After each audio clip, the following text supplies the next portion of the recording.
روزوں کا مہینہ رمضان کا مہینہ ہے، جس میں قرآن اول اول نازل ہوا، جو لوگوں کا رہنما ہے اور جس میں ہدایت کی کھلی نشانیاں ہیں اور جو حق و باطل کو الگ الگ کرنے والا ہے۔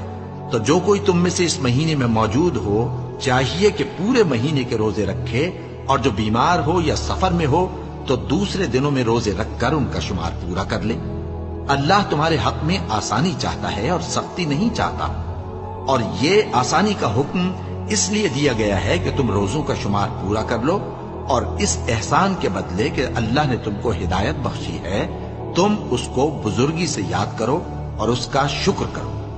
اور اے پیغمبر، جب تم سے میرے بندے میرے بارے میں دریافت کریں تو انہیں معلوم ہو کہ میں تو تمہارے پاس ہی ہوں۔ جب کوئی پکارنے والا مجھے پکارتا ہے تو میں اس کی دعا قبول کرتا ہوں۔ تو ان کو چاہیے کہ میرے حکموں کو مانیں اور مجھ پر ایمان رکھیں تاکہ نیک رستہ پائیں۔